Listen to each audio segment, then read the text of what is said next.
Hello दोस्तों, इस video में आपका स्वागत है। इसमें हम लोग पढ़ेंगे फ्रांसीसी क्रांति का जो बॉक्स में रहता है उसको पढ़ेंगे, क्योंकि ये एग्जाम के लिए इम्पोर्टेंस होता है। अक्सर लोग इसको नहीं पढ़ते हैं। देखिए ये फोटो देख रहे होंगे, ठीक है। तो ये क्या है? ये एक बास्टिल किला था, ठीक है। यानी इसको हम लोग बोलते हैं बास्टिल किला।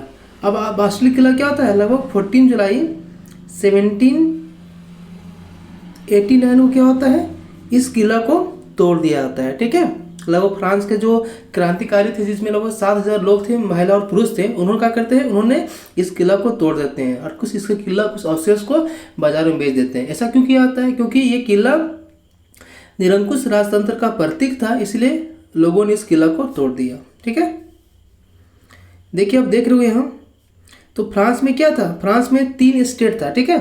प्रथम, द्वितीय और तृतीय। प्रथम में पादरी वर्ग, सेकेंड में कुलीन वर्ग और तृतीय में बड़े व्यवसायी, व्यापारी, अदालती कर्मचारी, वकील आदि, किसान, कारीगर और छोटे किसान, भूमिहीन और मजदूर नौकर आते थे। किसमें? थर्ड स्टेट में, ठीक है। देखो कुछ इंपॉर्टेंट वर्ड दिया गया है। तो बोल रहा है लिवरे क्या है? तो ये फ्रांस की एक करेंसी था, जिसे 1794 में इसको बंद कर दिया गया था, ठीक है। अब स्टेट क्या होता है? तो मतलब क्रांति से पूर्व, मतलब जब क्रांति क्या हुआ 1789 में हुआ था, तो उससे पहले जो फ्रांसीसी समाज था वह 3 वर्ग में बटा हुआ था और वह एक हैसियत था। फर्स्ट में कौन था? पादरी। सेकेंड में कौन था? कुलीन। और थर्ड में कौन था? आम नागरिक था, ठीक है। तो ये क्या था? फ्रांस का हैसियत बताता था। तीसरा था आपका, देखिए पादरी वर्ग बोल रहा है चर्च के विशेष कार्यों को करने वाले व्यक्तियों समूह, ठीक है। यानी पादरी वर्ग क्या करता था? चर्च के विशेष कार्य करता था। टाइड क्या था? 2 प्रकार टेक्स्ट पढ़ेंगे, टाइड और टाइल, ठीक है।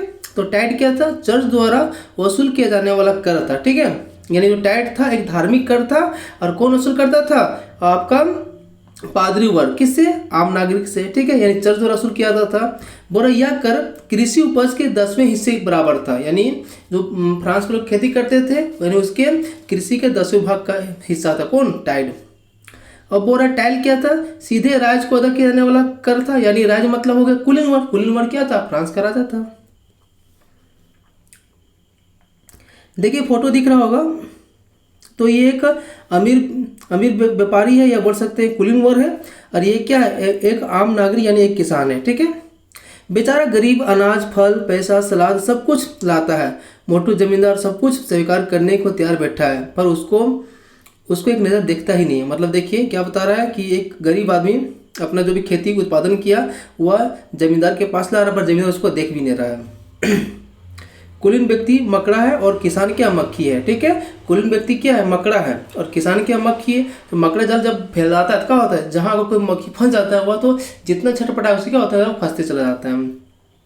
शैतान को जितना दो उसका लालच उतना ही बढ़ता चला जाता है। देखिए 2 वर्ड दिया गया है। बोल रहा है जीविका संकट, ऐसी चरम स्थिति जब जीवित रहने के लिए न्यूनतम साधन भी खतरे पड़ने लगा। यानी जीविका संकट मतलब होता है कि एक ऐसा स्थिति जिसमें व्यक्ति को अपने जीवन को चलाने में समस्या आता है। अनाम क्या होता है? जिसका नाम मालूम नहीं हो।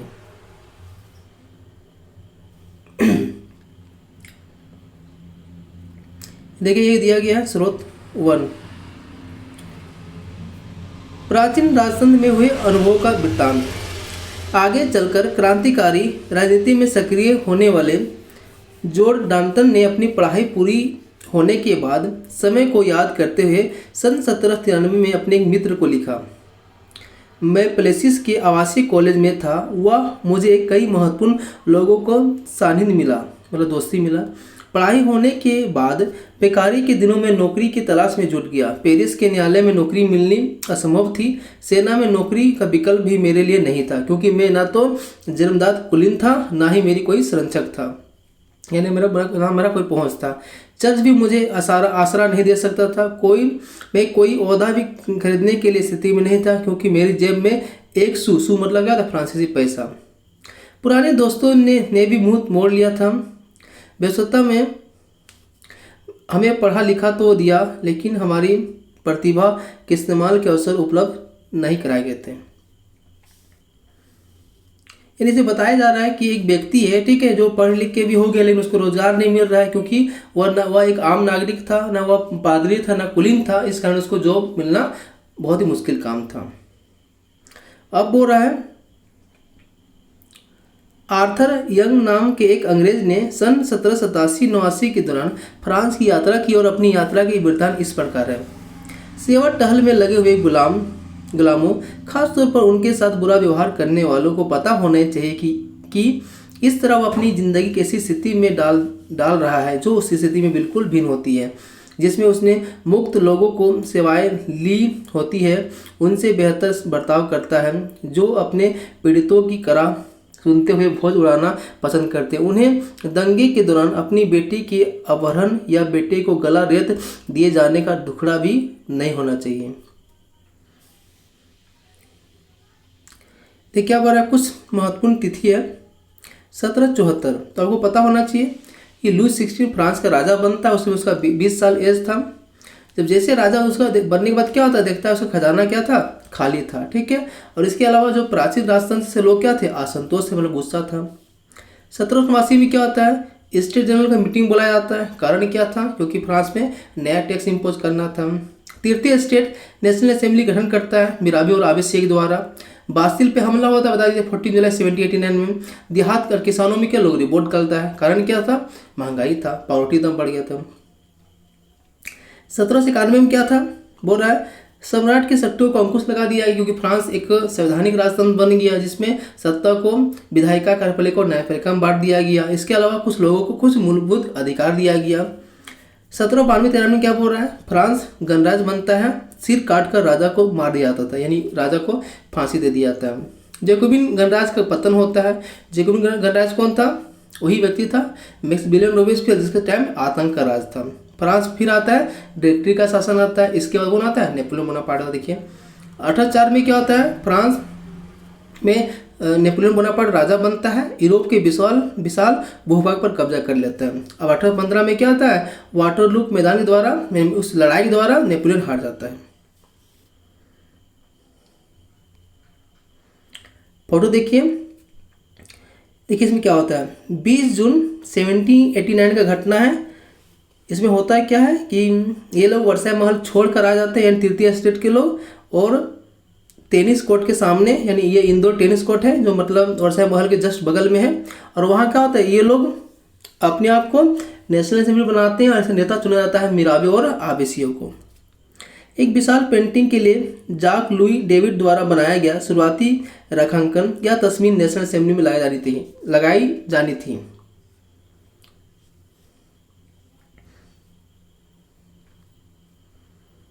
देख लीजिए ये क्या बोल रहा है। देखिए फ्रांस जब संवैधानिक राजतंत्र बना था, कब, 1791 में। उस समय न्यायपालिका, कार्यपालिका और विधायिका था, ठीक है। अब जो विधायिका था, तो विधायिका में 745 सदस्य था। वोट कितना, देखिए वोट मतलब ये लोग चुनाव कौन करते थे, इसका निर्वाचन कितना था, 50,000 था, ठीक है। अब वोट दिया जाता था सक्रिय नागरिक द्वारा, क्योंकि निष्क्रिय नागरिक को वोटिंग राइट नहीं था। तो सक्रिय नागरिक कितना था, लगभग बोल रहा है इनके पास मताधिकार प्राप्त था।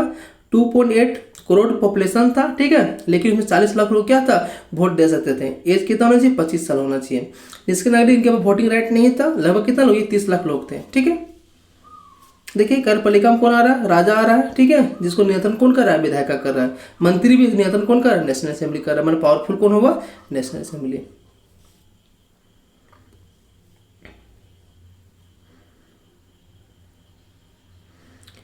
देखिए क्या बोल रहा है, पुरुष एवं नागरिक अधिकार घोषणा पत्र। आदमी स्वतंत्र पैदा होते हैं, स्वतंत्र रहते हैं और उनके अधिकार समान होते हैं। हर एक राजनीतिक संगठन का लक्ष्य आदमी से नैसर्गिक एवं अहरणीय अधिकारों को संरक्षित रखना है। ये अधिकार है स्वतंत्रता, संपत्ति, सुरक्षा एवं शोषण के प्रतिरोध का अधिकार। समग्र संप्रभुता का स्रोत राज्य में निहित है। कोई भी समूह या व्यक्ति ऐसा अनधिकार प्रयोग नहीं करेगा जिसे जनता की सत्ता में स्वीकृति न मिली हो। स्वतंत्रता का आशय ऐसे काम करने की शक्ति में है जो औरों के नुकसानदेह ना हो। समाज के लिए किसी भी हानिकारक कृत्य और पाबंदी लगाने का अधिकार कानून के पास है। कानून समान इच्छा की अभिव्यक्ति है। सभी नागरिकों को व्यक्तिगत रूप से अपने प्रतिनिधियों के माध्यम से इसके निर्माण में भाग लेने का अधिकार है। कानून की नज़र में सभी नागरिक समान है। यानी जैसे कि आपको पता होगा कि नागरिक घोषणा पत्र क्या हुआ। अब व्यक्ति है, व्यक्ति स्वतंत्र पैदा होता है, स्वतंत्र मर जाता है, ठीक है। तो बोला जाता है कि हर व्यक्ति के पास अधिकार होना चाहिए, लेकिन आपको ध्यान रखना है कि जब आपके पास अधिकार है तो किसी व्यक्ति के पास भी अधिकार होगा, इसलिए आपको अधिकारों का हनन नहीं करना है, ठीक है। इसके अलावा आपके पास क्या अपने नेता चुनने का अधिकार है। इसके अलावा जब वो लोग कानून बनाता है तो उस कानून में आपको भाग लेने का भी अधिकार दिया गया है।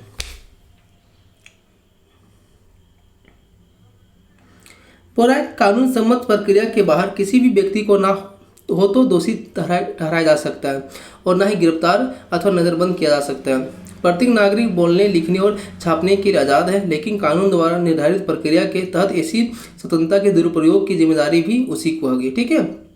यानी व्यक्ति को लिखने बोलने की आज़ादी है और गलत लिखेगा तो उसको सजा मिल सकता है। सार्वजनिक सेना और प्रशासन के खर्चे चलाने के लिए एक समान कर, अब कर होना भी जरूरी है, टैक्स होना, ताकि उस टैक्स के अनुसार क्या होगा, देश का विकास होगा। और टैक्स क्या होता है, हर व्यक्ति के लिए अलग अलग होता है, क्योंकि जितना कमाई उतना टैक्स दीजिएगा। चूंकि संपत्ति का अधिकार एक पावन एवं अलंघनीय अधिकार है, अतः किसी भी व्यक्ति को इससे वंचित नहीं किया जा सकता जब तक कि विधि द्वारा स्थापित प्रक्रिया के तहत सार्वजनिक आवश्यकता के लिए संपत्ति का अधिग्रहण करना आवश्यक न हो। ऐसे मामले में अग्रिम मुआवजा जरूर दिया जाना चाहिए। देखिए, एक क्रांतिकारी है, एक मिनट देख रहे होंगे, क्रांतिकारी पत्रकार जीन पॉल मार्ट ने अपने अखबार लामी द पीपल, जनता का मित्र, ने नेशनल असेंबली द्वारा तैयार किए गए संविधान पर टिप्पणी की थी। जनता के प्रतिनिधित्व का कार्यभार अमीरों को सौंप दिया गया है। गरीबों और शोषित की दशा केवल शांतिपूर्ण तरीके से कभी नहीं सुधर सकती है। यह बात का अकाट्य प्रमाण है कि जो अमीर वर्ग होते हैं कानून कैसे प्रभावित करता है। फिर भी ये कानून तभी तक चलेगा जब तक लोग उन्हें मानेंगे। जिस तरह उन्होंने कुलीनों के द्वारा लादे गए जुए को उतार फेंका है, एक दिन वही हश्र अमीरों को भी करेंगे। देखो, सिंबल दिया गया है। अब जो टूटा हुआ जंजीर क्या होता है, इसका मतलब होता है कि पहले व्यक्ति गुलाम था, अब क्या होता है, वो आज़ाद हो गया, यानी हथकड़ी टूट गया, मतलब उसको आज़ादी मिल गया है। छड़ों का काबल दिखा दिया है। छड़ों का बर्छीदार गुट गठर मतलब क्या हुआ कि अगर आप एक रहिएगा तो आपको तोड़ा जा सकता है। जैसे मान लीजिए एक लकड़ी है, टूट सकता है, लेकिन ज़्यादा लकड़ी होने से टूटने में प्रॉब्लम होता है। त्रिभुज के अंदर रोशनी बिखरती आंख मतलब सर्वदर्शी आंख का ज्ञान प्रतीक है। सूर्य की किरणें अज्ञान रूपी अंधेरों को मिटा सकती हैं। यानी हमेशा क्या होता है, डार्कनेस को कौन मिटाता है, लाइट मिटाता है। राजदंड क्या था, शाही सत्ता का प्रतीक था। अपनी पूछ मुंह में के लिए सांप सनातना का प्रतीक, अंगूठी का कोई और छोर नहीं होता है। लाल फ्राइजियन टोपी क्या होता है, यानी जो दास था वह स्वतंत्र हो गया। नीला सफ़ेद लाल क्या था, फ्रांस का राष्ट्रीय रंग था। नीला सफ़ेद लाल ये क्या था, फ्रांस का राष्ट्रीय रंग था। डेनो वाली स्त्री क्या था, कानून का मानवीय रूप, यानी कानून को मानव रूप में दिखाया गया। विधि पत्र क्या था, कानून सबके लिए समान है, किसी उसकी नज़र में सब बराबर है। देखिए, ये सो कुलाट मतलब एक तरह से मैक्सवेलन आने के बाद ऐसा कपड़ा चलन था फ्रांस में।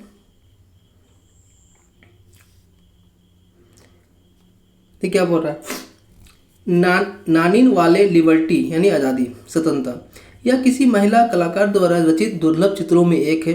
क्रांतिकारी घटनाक्रम के बाद महिलाओं के लिए संभव हो गया है कि वे स्थापित चित्रकारों के साथ प्रशिक्षण प्राप्त कर सके। हर 2 साल में लगने वाले सैलून नामक नुमाइश में अपने चित्रों को प्रदर्शित कर सके। यह तस्वीर स्वतंत्रता का नारी रूपक है, अर्थात नारी आकृति स्वतंत्रता का प्रतीक है। रूपक मतलब क्या होता है, मतलब ये एल्गोरी था जिसके द्वारा कोई चीज़ को दर्शाया जाता था। जैसे कि ये क्या आज़ादी का प्रतीक है, देख रहे होंगे। देखिए क्या बता रहा है, बोल रहा है स्वतंत्रता लिबर्टी क्या है, 2 परस्पर विरोधी विचार। क्रांतिकारी पत्रकार कैमिल डेसमालिन्स ने 1793 में यह लिखा। इसके कुछ ही दिनों में बाद आतंक राज के दौरों से फांसी दे दिया गया। कौन दिया था, मैक्सिमिलियन रोबेस्पियर। कुछ लोगों का मानना है कि स्वतंत्रता एक शिशु के समान है जिसे परिपक्व होने तक अनुशासन की अवस्था में गुजरना पड़ता है, पर सत्य कुछ और है। स्वतंत्रता सुख शांति के विवेक है, समानता एवं न्याय है, यह अधिकारों घोषणा पत्र है। आप शायद रुकिए एक मिनट,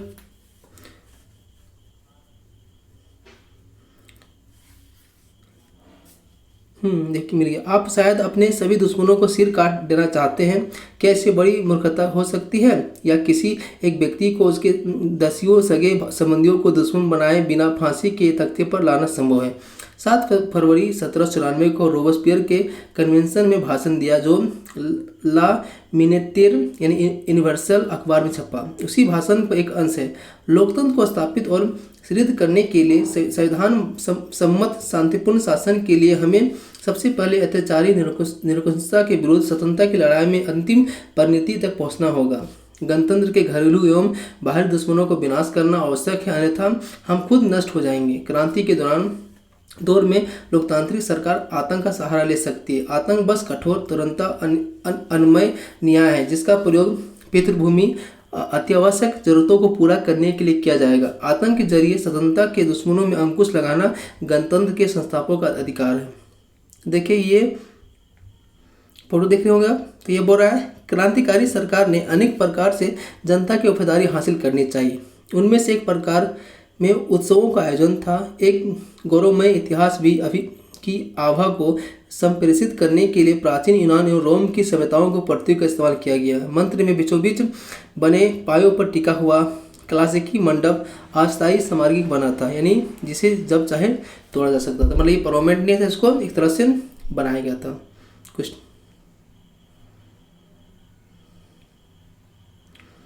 देखिए ये फेमस महिला है, क्या बोल रहा है, एक क्रांतिकारी महिला ओलम डी गुज 1748 से 1793 का जीवन। ओलम डी गुज क्रांतिकालीन फ्रांस की राजनीतिक रूप से सक्रिय महिलाओं में सबसे महत्वपूर्ण थी। उन्होंने संविधान सभा पुरुष एवं नागरिक अधिकार घोषणा पत्र का विरोध किया क्योंकि उसमें महिलाओं को मानव मात्र मूलभूत अधिकारों से वंचित रखा गया था। इसलिए उन्होंने सन 1791 में महिला एवं नागरिक अधिकार घोषणा पत्र तैयार किया गया जिसे महारानी और नेशनल असेंबली के सदस्यों के पास यह मांग करते भेजा गया कि इस कार्रवाई किया जाए। सन 1793 में ओलंपिक डी गुज महिला क्लबों में जबरदस्ती बंद कर देने के लिए जैकोबिन सरकार की आलोचना की। उन पर नेशनल कन्वेंशन का देशद्रोह मुकदमा चलाया गया और इसके तुरंत बाद उन्हें फांसी लटका दिया गया। किसको? और क्रांतिकारी महिला ओलम डी गुज। देखिए इनका घोषणा पत्र किस प्रकार था। देखिए 5 पॉइंट है। औरत जन्मना स्वतंत्र है और अधिकारों से पुरुष के समान है। सभी राजनीतिक संगठन का लक्ष्य पुरुष एवं महिला के नैसर्गिक अधिकारों को संरक्षित करना है। यह अधिकार है स्वतंत्रता, संपत्ति, सुरक्षा और सबसे बढ़कर शोषण के प्रतिरोध का अधिकार। समग्र समरूपता स्रोत राष्ट्र में निहित है जो पुरुषों और महिलाओं को संघ के सिवाय कुछ नहीं है। कानून समान इच्छा की अभिव्यक्ति होनी चाहिए। सभी महिला एवं पुरुष नागरिकों का तो यह व्यक्तिगत रूप है तो अपने प्रतिनिधियों के माध्यम से विधि निर्माण में दखल होना चाहिए। यह सभी के लिए समान होना चाहिए। सभी महिला एवं पुरुष नागरिक अपनी योग्यता एवं प्रतिभा के बल पर समान रूप से बिना किसी भेदभाव के हर तरह के समान एवं सार्वजनिक पद पर हकदार है। कोई महिला अपवाद नहीं है या वह विधि सम्मत प्रक्रिया द्वारा अपनी अपराधी ठहराई जा सकती है, गिरफ्तार और नजरबंद की जा सकती है। पुरुषों की तरह महिलाएं भी इस कठोर कानून को पालन करें। देखिए सन 1793 में जैकोबिन राजनीतिक सोमेत ने इस अधिकारों पर महिला क्लबों को बंद करने निर्णय उचित ठहराया। क्या प्रकृति ने घरेलू कार्य पुरुषों को सौंपा है? क्या प्रकृति ने बच्चों को दूध पिलाने के लिए हमें स्तन दिए? नहीं। प्रकृति ने पुरुष से कहा पुरुष बनो, शिकार, कृषि, राजनीतिक कर्तव्य या तुम्हारा साम्राज्य है। प्रकृति ने महिला से कहा स्त्री बनो, गृहस्थी के काम, मातृत्व के सुखद दायित्व या तुम्हारे कार्य है। पुरुष बनने की इच्छा रखने वाली महिलाएं निर्लज है। क्या जिम्मेदारियों का उचित बंटवारा हो नहीं चुका है? पर इसका मानना है कि ये व्यक्ति का कि जब प्रकृति ने तुमको इस प्रकार बनाया है तुम उसको अनुरूप रहो, ठीक है। यानी आज के परिपेक्ष में तो ये सब गलत हो सकता है क्योंकि हर व्यक्ति को एक जैसा अधिकार दिया गया, क्या महिला क्या पुरुष, ठीक है। लेकिन ये 1793 घटना है जहाँ जैकोबिन गवर्नमेंट था जो एक तरह निरंकुश गवर्नमेंट था। देखिए बताया गया है दास मुक्ति। सन 1794 के चित्र में दासों को मुक्ति का विवरण है। शीर्ष पर तिरंगे बैनर पर नारा है मनुष्य के अधिकार। नीचे अभिलेख कहता है गुलामों की मुक्ति। एक फ्रांसीसी महिला अफ्रीका एवं अमेरिका इंडियन दासों को यूरोपीय कपड़े देकर उन्हें सब बनाने की चेष्टा कर रही है। देखिए जैकोबिन गवर्नमेंट एक अच्छा कदम था, उसने दास प्रथा को खत्म कर दिया था। कब? 1794 में। निग्रो क्या है? अफ्रीका में सहारा रेगिस्तान के दक्षिण में रहने वाले स्थानीय लोग जो अपमानजनक शब्द है जिनका अब प्रायः इस्तेमाल नहीं किया जाता था। ठीक है, निग्रो मतलब वो गुलामों के लिए प्रयोग किया जाता था, यानी अफ्रीका के लोगों के लिए। देखिए, देशभक्त कसरती दाब मशीन जिसका इस्तेमाल मोटापा घटाने के लिए किया जा सकता है। अज्ञात चित्रकार द्वारा बनाया गया 1790 में चित्र न्याय के विचार को व्यवहार में बदलना चाहता है। ठीक है, ये एक व्यंग किया गया था। देखिए, हमारा एक व्यक्ति था जिस जनता को संबोधित करते हुए इस अध्यय में मरा के बारे में आपको याद है, उसकी इर्द गिर्द मौजूद दृश्य वर्णन कीजिए, उसकी लोकप्रियता के बारे में समझिए, किसी सैलून में आने वाले विभिन्न वर्ग के लोगों की इस पेंटिंग क्या प्रतिक्रिया होती होगी। आल्प्स पार करता नेपोलियन डेविड द्वारा बनाया गया चित्र। ठीक है, आल्प्स पर्वत को पार करता हुआ दिखाया गया है नेपोलियन बोनापार्ट को। देखिए, बॉक्स 2 इंपॉर्टेंट है ना। बोल रहा है राजा राम मोहन राय उस समय यूरोप में फैल रहे नए विचारों से प्रभावित होने वाले एक थे। फ्रांसीसी क्रांतिकारी और बाद में जुलाई क्रांति उनकी कल्पना को नई धार दी। फ्रांस 38 की जुलाई क्रांति के बारे में जानने के बाद वह किसी चीज़ के बारे में बात ही नहीं करते। हालांकि यह दुर्घटना के कारण वे उन दिनों लंगड़ा कर चलते थे, लेकिन इंग्लैंड जाते हुए केपटाउन में वह जिद करने लगे कि उन्हें क्रांतिकारी तिरंगे झंडे वाले युद्धपुर दिखाया जाए। कौन बोल रहे थे? राजा राम मोहन राय। ठीक है, थैंक यू दोस्तों। वीडियो अच्छा लगा हो तो लाइक कर दीजिए। ठीक है, ये बहुत ही आपका इंपॉर्टेंस है। आप एग्जाम का तैयारी करते रहिए, लेकिन आप बॉक्स में जितने भी सबको पढ़ना आपके लिए बहुत ज़रूरी है। थैंक यू दोस्तों।